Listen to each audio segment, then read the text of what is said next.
Hey guys, thanks for tuning in to this episode of Astros Baseball. On this episode, we are going to talk about the Astros getting swept.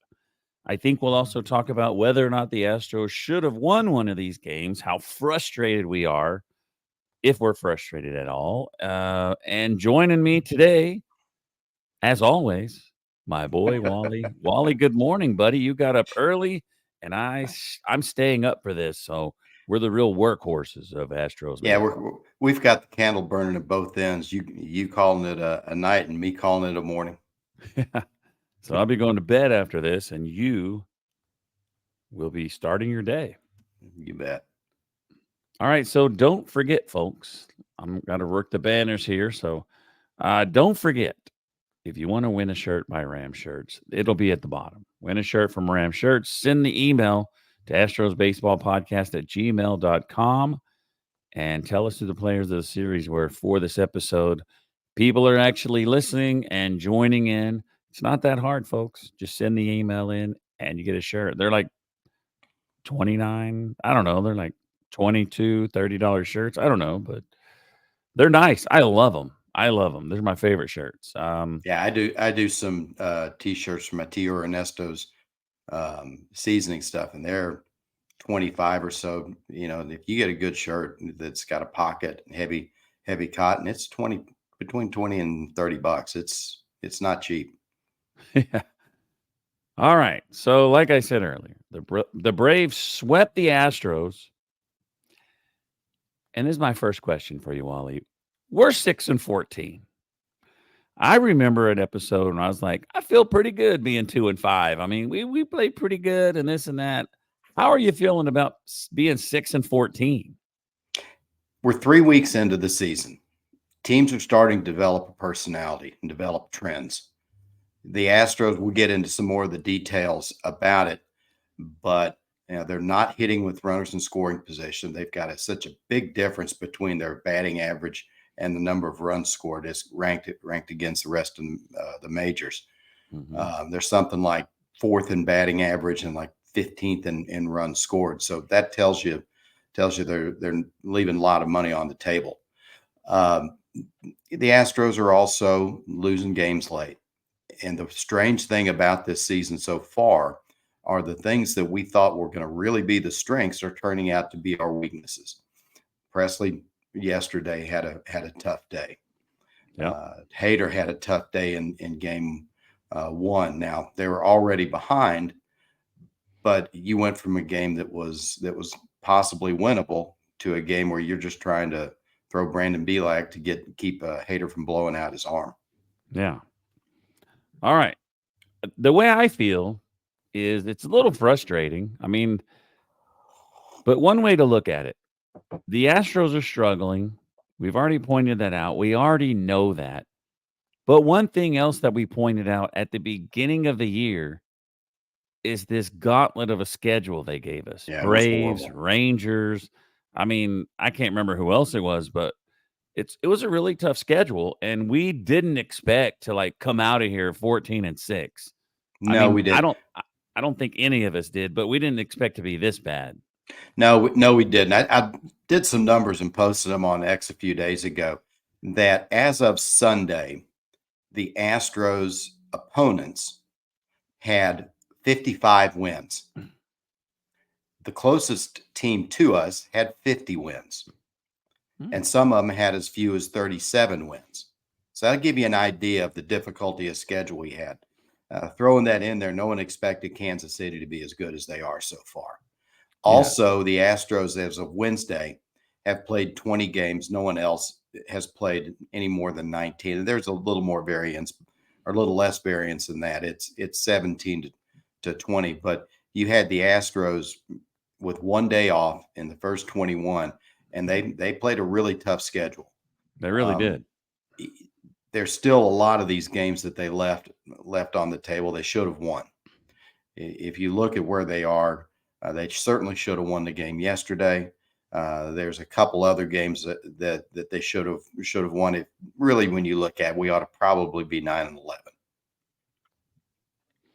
All right, so let's take a look at game one. So there's one thing I'm going to do during the show, folks.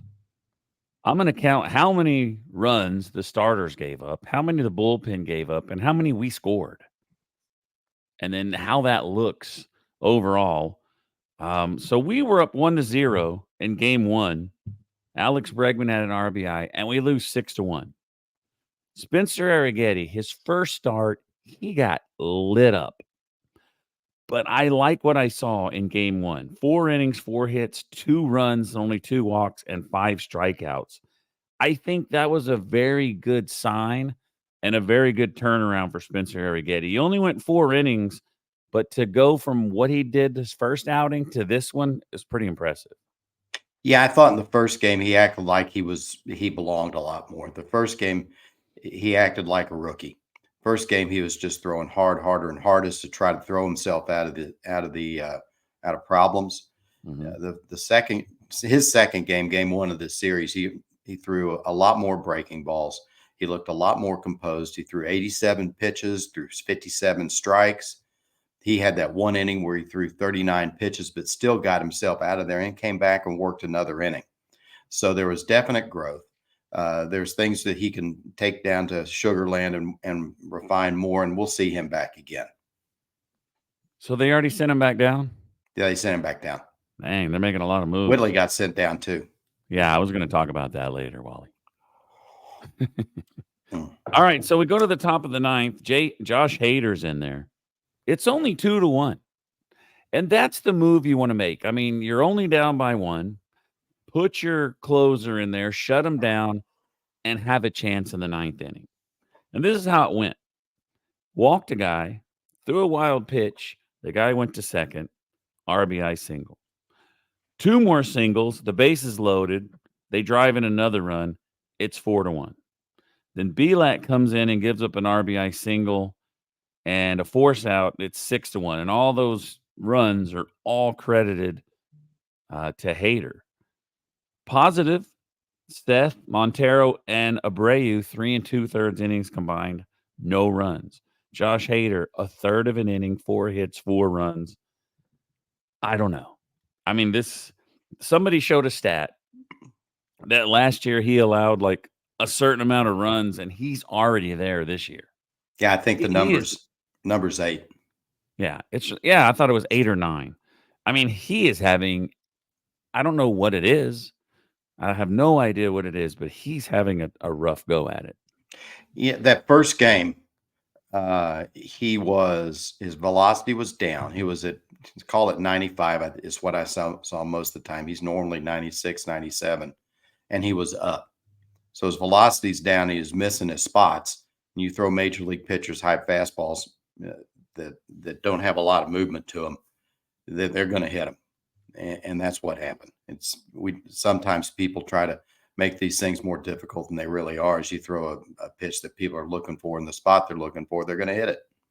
Yeah. So Altuve went 3 for 4. Bregman went 2 for 4. Pena and Dubon got hits. So the Astros had 7 hits, even though 5 of them were from Altuve and Bregman. So you got to have more people contributing. 1 run on 7 hits. 1 for 7 with the runners in scoring position. 8 left on base. So the Stars gave up 2, bullpen gave up 4, and the offense only scored 1. That is not a winning combination. No, it's not. When you say that the offense got 7 hits, they had 32 at bats, official at bats. That's a 219 batting averages, and a lot of 219 hitters end up back in AAA, don't they? Yeah. On base percentage was 306. But like I said, like 5 Alex Bregman and Altuve went 5 for 8. There you go, wishing on Abreu. I wish.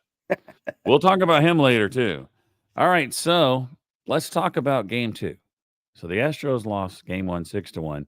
Game 2 they lose 6-2. So there are silver linings in some of these games. Game 1, Spencer Arrighetti, silver lining. Game 2, Hunter Brown, silver lining. 6 innings, 5 hits, 2 runs, 3 walks, 3 strikeouts, and a home run. When he leaves the game, the Astros are only down 2-0. Hunter Brown pitched good. and he put the team in a position to win the game. But after 6 innings, they hadn't even scored a run yet. And with the home run that was given up, I think they came. I've seen varying accounts of this, but I think that home run should have been a ground rule double. Hunter, we were at that game. Hunter Brown was good. You could see him changing speeds. We couldn't see as well as you would on TV where he's locating him, but since the balls were not going, against the wall like they were against Kansas City, you have to assume that the location was really good. Disappointments in that game are a lot. Again, you 34 at bats, 7 hits, 206 average, 250 on base. When you get to the pitchers, Espada left Sean Dubin in to start the 9th, and he'd already gone 2 innings, and that he doesn't have a lot of experience up in the bigs, and so that's kind of a questionable move. And then Whitley came in to pitch the last couple of innings, and Dubin got charged with a couple of runs that Whitley gave hits on. Yep. Yeah, so Dubin had a ground out, a single, loaded the bases, a ground roll double, and that's when he gave up the runs in the 9th. And it was 4-0. And then Whitley, this is a big moment for Astro fans. We've been waiting for this guy forever, and he pitches one game, and they send him back.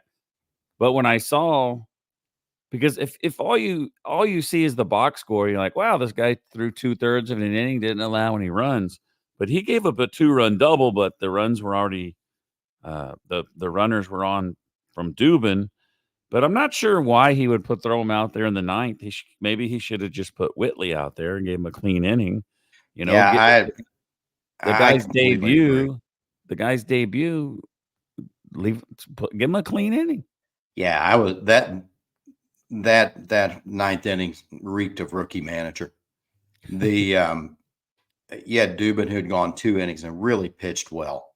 You had Whitley with a chance to come in with a clean inning, try to get his feet under him, end the game with a couple of good news stories. Even if you don't win the game, you've got some good news stories that you can take out. Now you've got Dubin that got soaked up for runs. His line is going to show that he had a 15.43 ERA for that game only, but he pitched really well. Whitley had a 0.00 ERA, but some of those balls that were hit off of Whitley were rockets. Yeah, he gave up a 2-run double that made it 6-0. Then he hit a guy, got a ground out, walked a guy, and then a fly out. So he didn't give up any runs, but he didn't pitch that well. No, he had a lot of runs. He inherited 3, and they all scored. So the bottom of the 9th, we had the bright spot. Kyle Tucker had a home run, his 5th of the season, and Dubon had an RBI single. A little too late. The Astros lose 6-2. Dubin 2 1/3 innings, 5 hits and 4 runs. Starters gave up 2, bullpen gave up 4, the same as the other one. And the offense actually scored 2, but there were 2 starters. I didn't write everybody's numbers, I don't think, but 6 of the 9 starters got 0 hits. It was just like the first game where 2 guys did everything. 6 guys, they didn't do anything. JP3 went 2 for 4. He got 2 JP. That's right. Altuve did nothing. Alvarez didn't do anything. Yep. Bregman 0 for 4. McCormick 0 for 3. McCormick looked terrible. He was way out in front of curveballs. To give the Braves credit, Lopez was terrific. He had the Astros off balance all night. When they were looking for curveballs or other breaking pitches, he'd throw the fastball. When they were sitting on a fastball, he'd throw the slider low and away. He ate the Astros up, and he really deserves a lot of credit. He was terrific.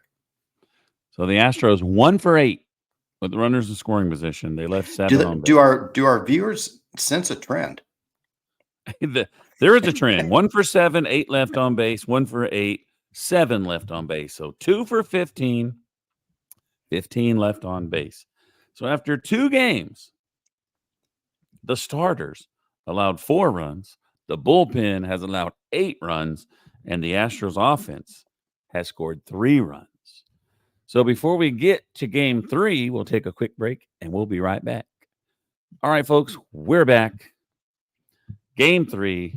I titled it Astros blow game 3, losing extra innings 5-4. This is a game they definitely should have won. Absolutely. JP France. This is another guy who's been struggling. Just like Arrighetti, just like Hunter Brown. JP France, 5 innings, 4 hits, 2 runs, a walk, and 4 strikeouts. He did give up 2 home runs, but again, he pitched well enough for the Astros to win.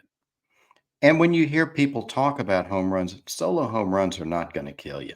And that ball that Acuna hit was a bomb. Yeah. Like 422 to dead center. He had 91 pitches, 51 strikes. So, not too bad, not fantastic, but not too bad. But JP did what JP does. And that's just get people out. Yeah, he'll run into a bad one once in a while, but for a guy with his repertoire, he just knows how to pitch and get people out. So when he left the game, they were up 2-1, or they were down 2-1. But in the bottom half of that inning, Bregman had an RBI and Tucker had a RBI double, and the Astros took the lead. So he was actually. Did they have to go 6 innings to get the win, or no, they have to go 5. He was in line for a win. So he was in line for the win.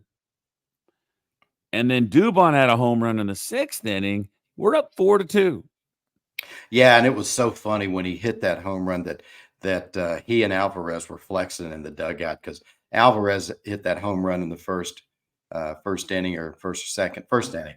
Yeah. And it just barely snaked over the Crawford box wall. And of course, that Dubon was giving him a hard time about, just this little bitty home run that he hit. And Dubon's home run was about 30 feet longer than Alvarez. So they were flexing, and you could tell they were giving each other a hard time and having a lot of fun with it.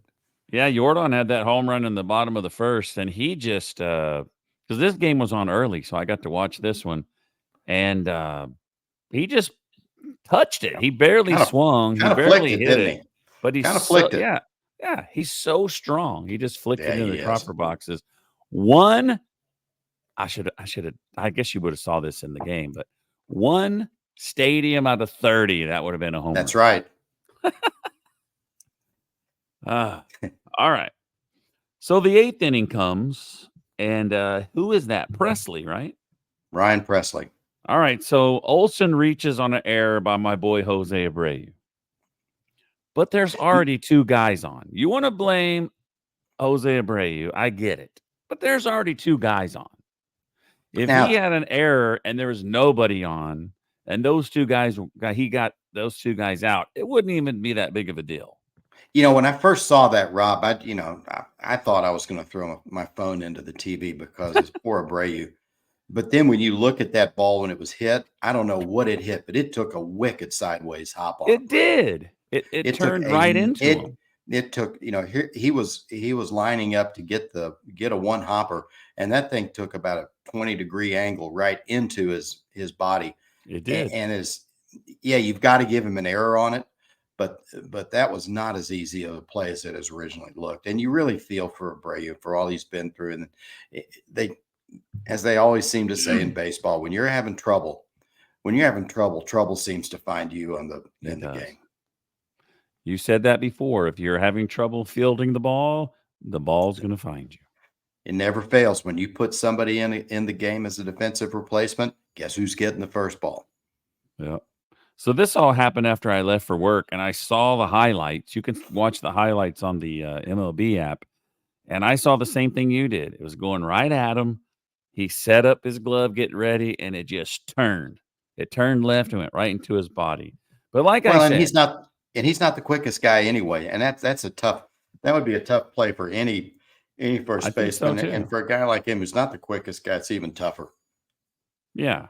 So I'm just saying, okay, I saw the error and I was like, oh no, he got everything started, but then I see it and there was already 2 guys on, and then that was a tough play. So let's get off of him on that. And then so a run came in and then a sac fly. and they tie it up. Top of the 10th, this is was it gets my goat. There's nothing that annoys me more than not being able to get the ghost runner in.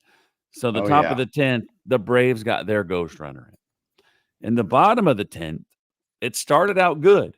Tucker walked, and we had runners on first and second with no out.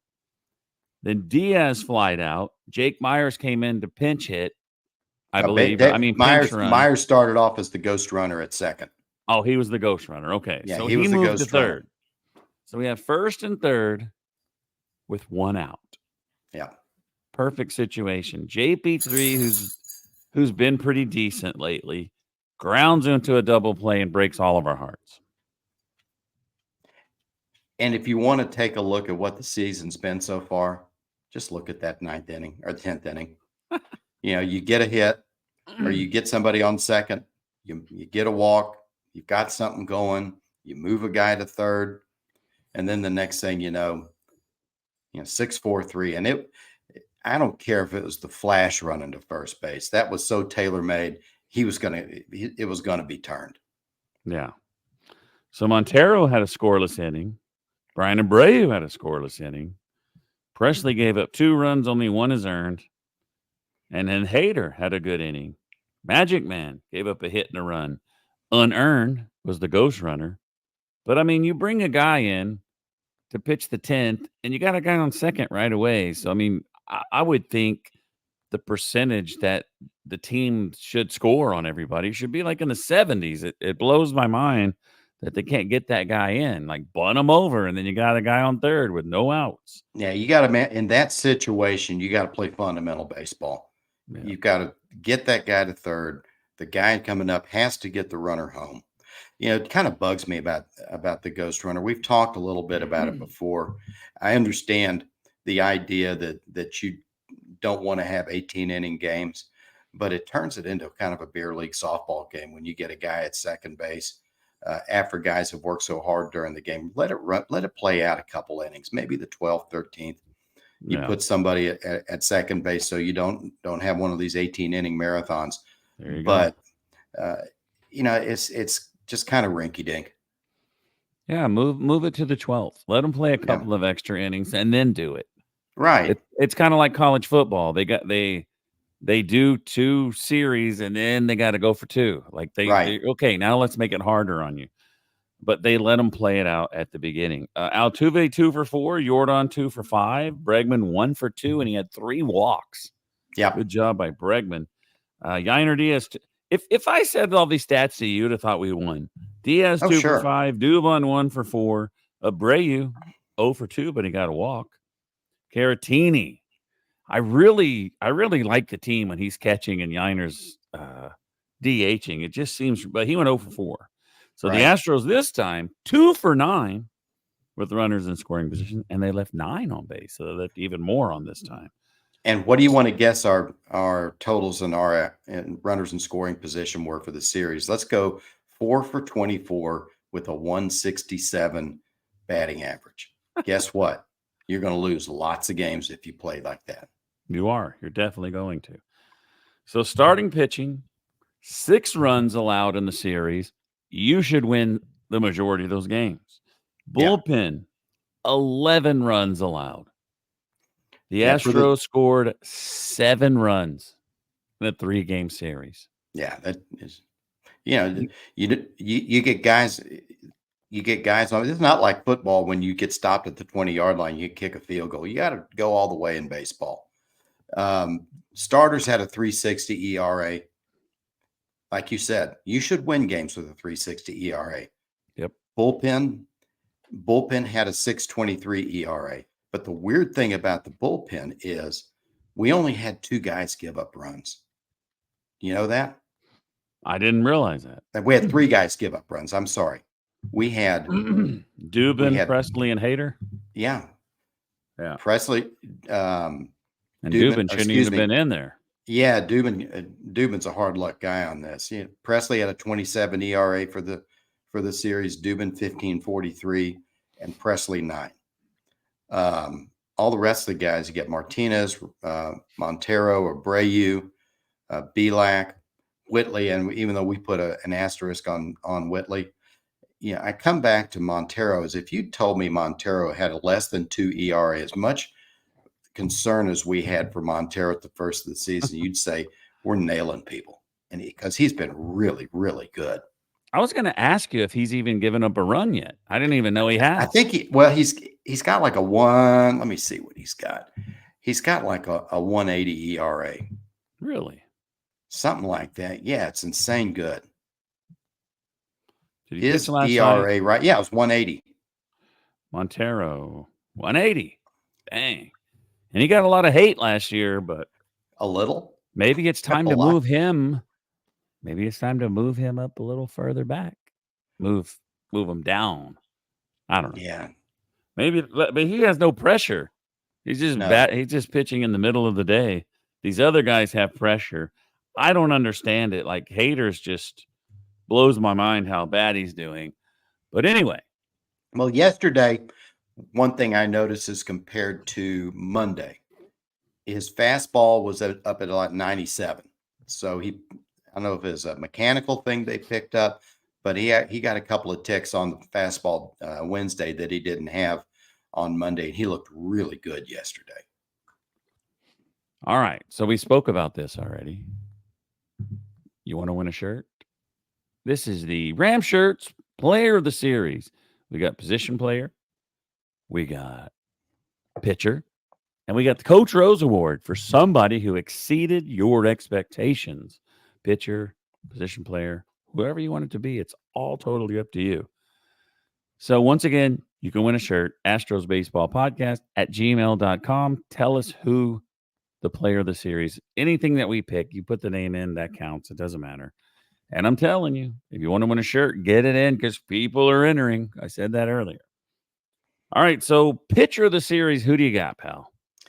I've got Hunter Brown. Hunter Brown, especially coming off the series that he had, or the game he had in Kansas City, that showed a lot of maturity for him to come in and face a really tough lineup. As you talked earlier, 6 innings, 5 hits, 2 runs, 2 earned runs, 3 walks. So he wasn't perfect. His strikeout rate is still down a little bit. 1 home run, 1 controversial home run, 88 pitches, 48 strikes. Not perfect there, but battled. And again, one thing that I saw in that game as compared to the Kansas City game, even this it's an unfair comparison, is the breaking ball was better located than it was against Kansas City. Against Kansas City, he was hanging them over the middle of the plate, and they were doing what big league players should do to hangers. I also picked Hunter Brown. Hey, we finally agreed. I think JP France was deserved of it also. He just gave up those 2 solo shots, but Hunter Brown went 1 more inning, so I vote. Honorable mention is Montero. Well, there's still the Coach Rose for you there, buddy. True. He's Don't still want to there. steal our thunder. He's still there. All right, position player. This one was tough. It was really Who do you tough. have? I got Alex Bregman. Okay. I don't know. Why'd you have Bregman?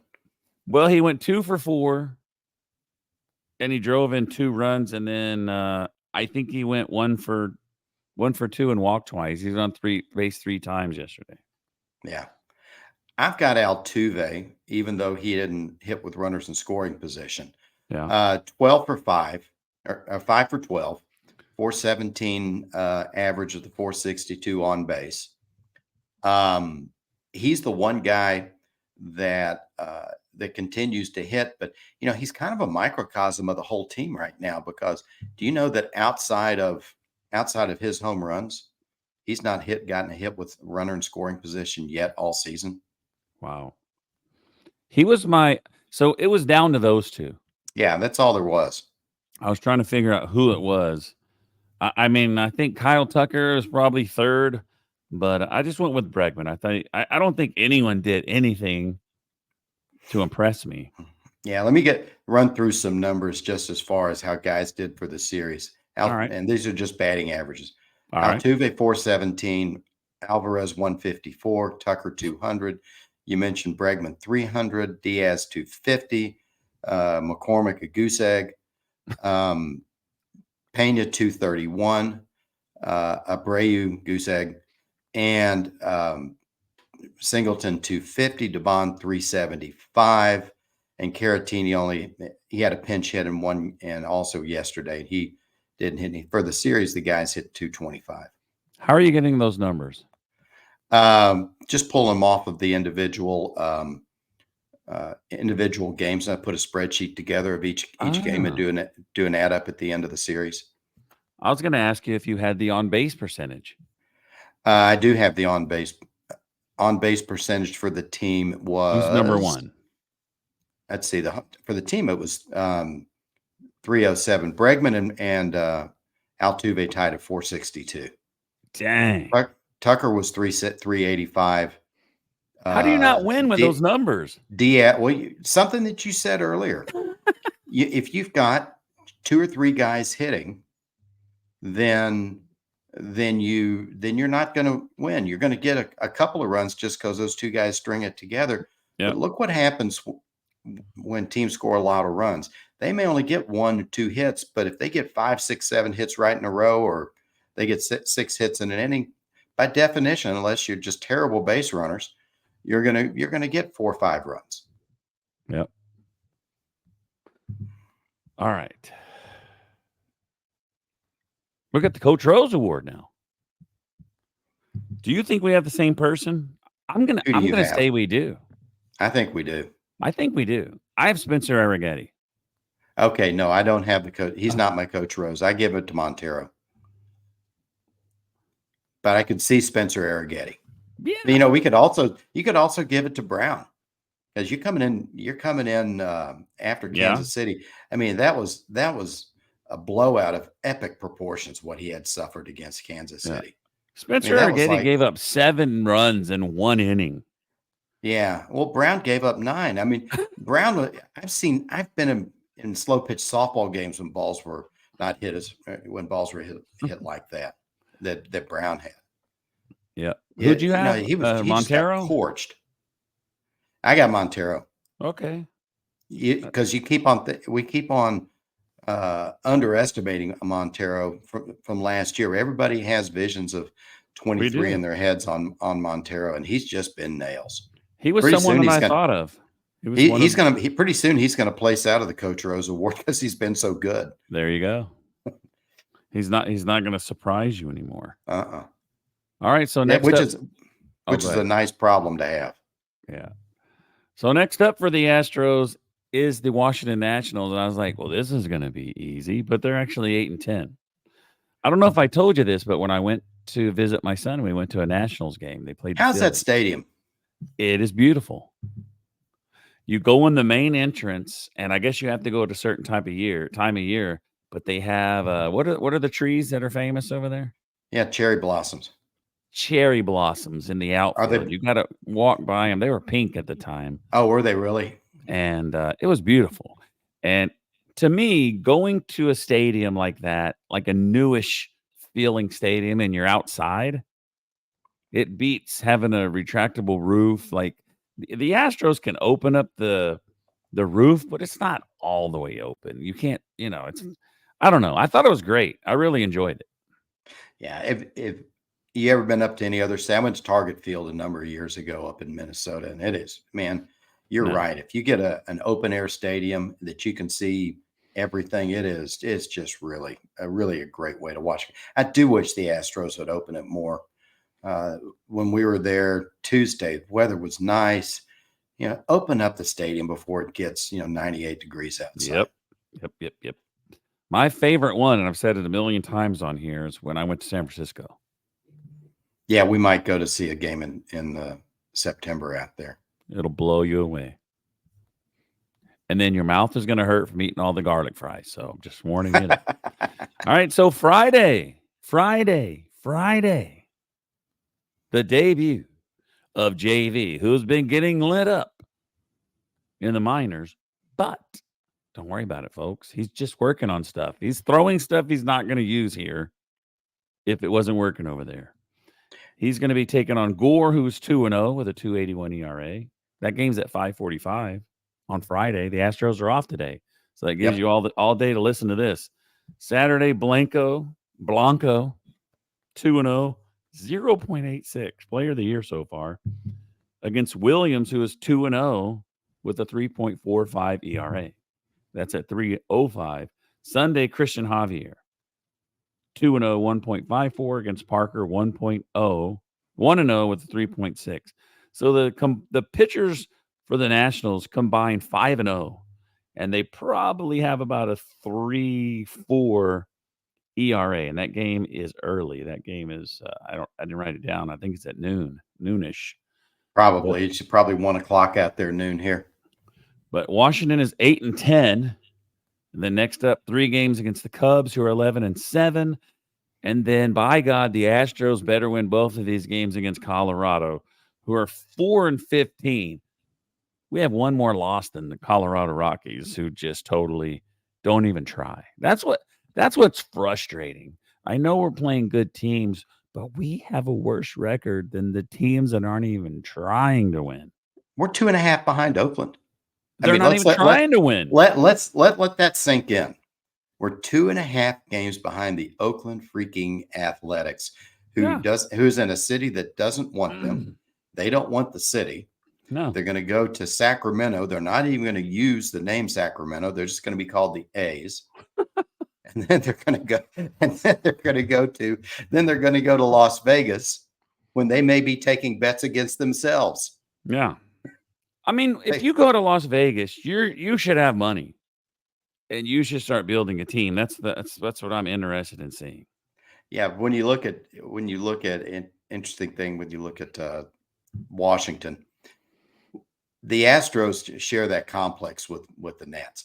Yep, they should be pretty familiar with what they see. It always kind of makes me wonder in the spring training when they play each other so much. What do they really see, especially when in this new scheduling situation where you're going to play them. Do you want to show them too much? I mean, when you're playing each other, we'd have to be interesting to look back to see who actually plays against them. Do they play a lot of minor leaguers? I didn't pay any attention to it, but you've got Mackenzie Gore, who's a good young left-hander.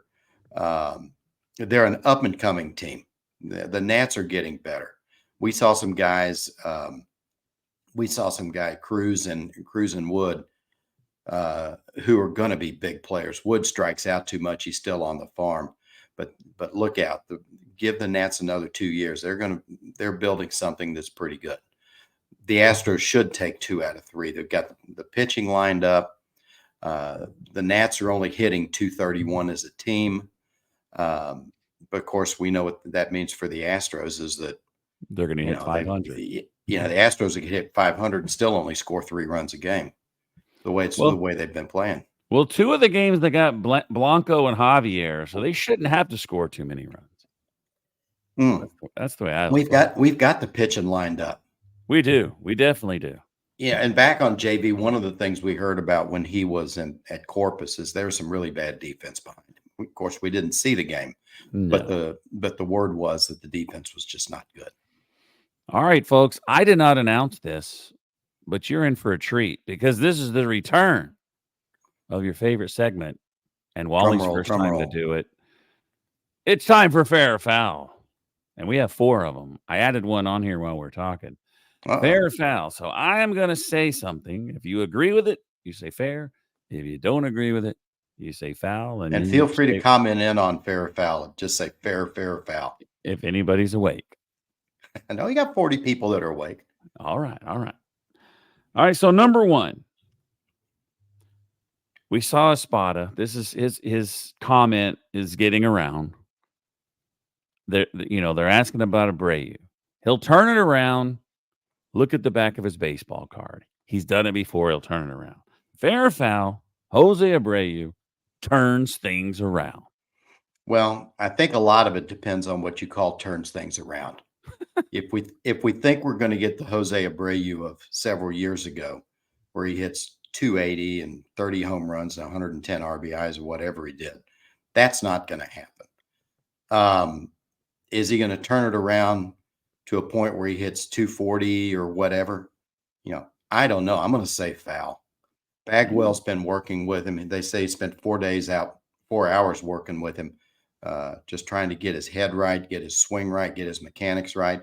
What we've seen with Abreu is he's consistently getting beat with a fastball right down the middle.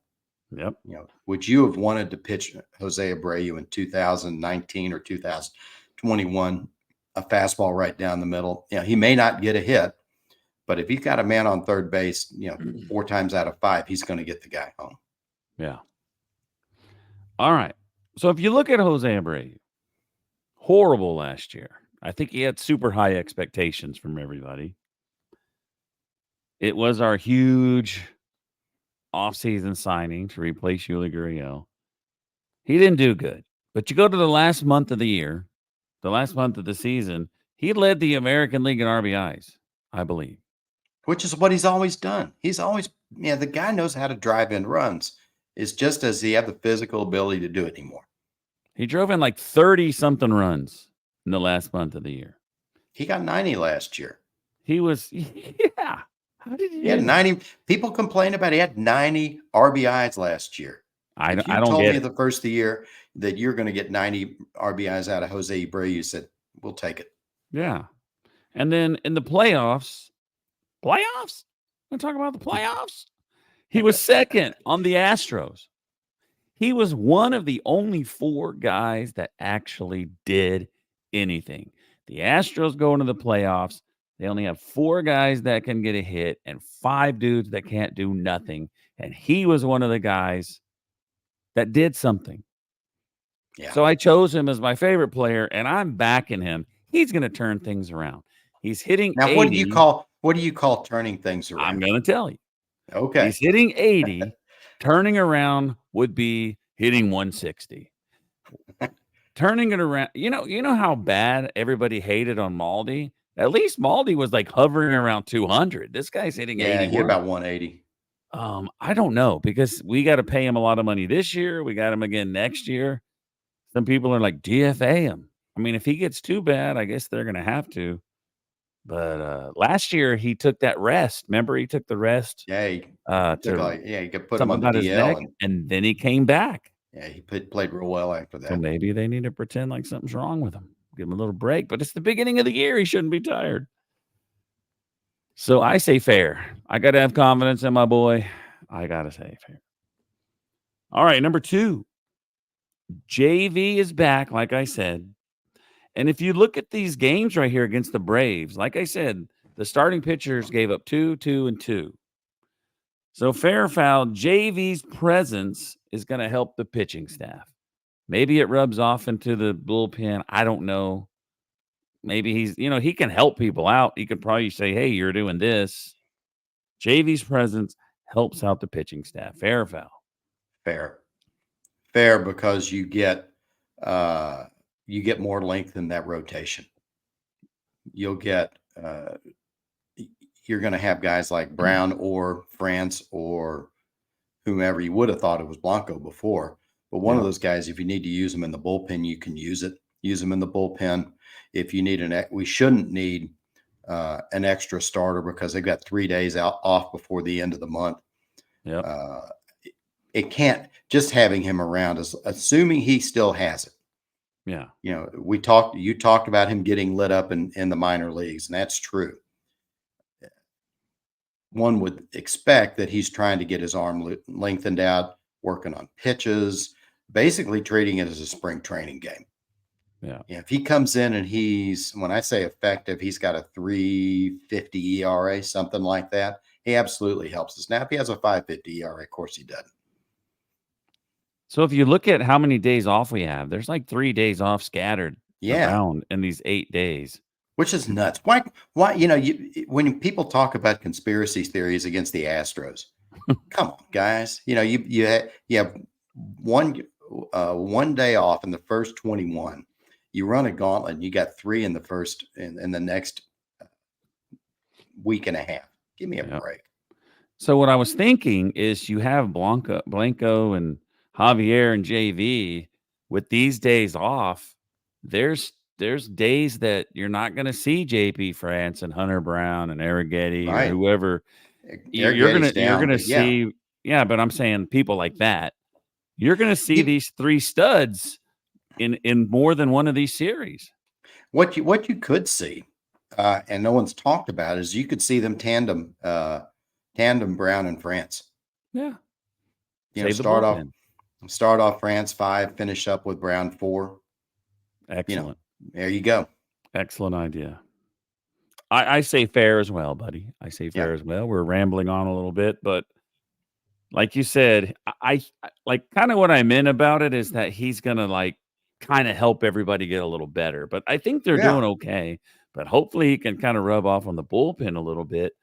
But him being there, he's a guy that even if he's getting lit up, he's gonna give the Astros 7 innings. He's yeah. not a bullpen deleter. He No, he no, is he is an awesome pitcher. being the veteran, he knows how to get through games when he doesn't have his best stuff, and that's maybe some of the best he can and show some of these younger pitchers. Oh yeah. All right, number 3. We have 3 against the Nationals, 3 against the Cubs, who were 11-7, and then 2 against the Rockies. I wish it was like 9 in a row against the Rockies, but every time they play the Rockies, it's only 2 games. So that is 8 games. Fair or foul, the Astros will win 5 of those 8 games. Yeah, that's fair. And with the caveat is if they go 3-5, 2-6, then we know we're in for a long season. Yeah. You know, Yeah. we talked earlier about teams developing personalities and trends. You know, the Astros have gone through a really tough schedule and not just with the lack of days off, but the teams they played. Now it lightens up in both schedule and it lightens up in competition. I Yeah. think when you look, you said the Rockies are what 1-4 and Yeah, they're 4-15. they're 4-15. The Yeah. Cubs is okay. So you 11-7. Cubs are 11-7, and you know, so you've got teams that combined are what about 9 games under 500. Yeah. So you ought to make hay on these guys. And with the days off, you're going to see our good pitchers pitch against Colorado easily. Yeah, somebody will get skipped. Yeah. So Somebody in you'll the rotation will get skipped. yeah. So you'll probably see JV at the end of the Cubs game. But I mean, we could go into Washington and only win one of them. But I think just looking at Blanco and Javier, those are I don't know about JV. I don't know what he's going to do. But Javier and Blanco, they just seem like automatic wins. Yeah, I don't know if they'd be automatic wins, but you got your pitchers lined up. You should win Yeah. that series. It's just a it series you seems like should. it seems like You just back, you know, what the Astros are so good, have always been so good about. You get in a team that you're better than, you go out and you beat them. You don't make a big deal out of it. You just win Yep. 2 out of 3, sweep and move on to the next city. You got to beat them. I say fair too. I'm not giving up on my boys, and I'm not giving up on Jose Abreu. We might win more, but I think guaranteed we can win 5 out of these 8. I guarantee it. We're going to do it. Everybody's going to be all right. What would our record be? 5-8, 4-16. That'd be 9-19.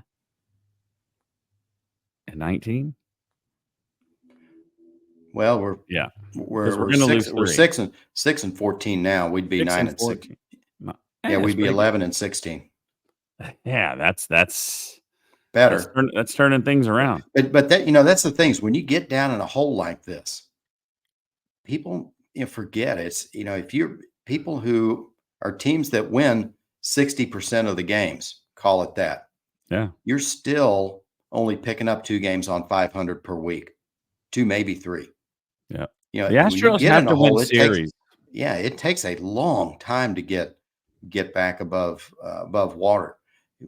Over time, if you're say 8, 9, 10 games behind somebody, if you're lucky, you pick up a game a week net. And that's the importance of staying in contact right now. Yep. All right, number 4. This is the one I thought of while we were talking. I kind of read people talking about this. Fair or foul, Joe Espada is a little overwhelmed coaching this team, managing this team.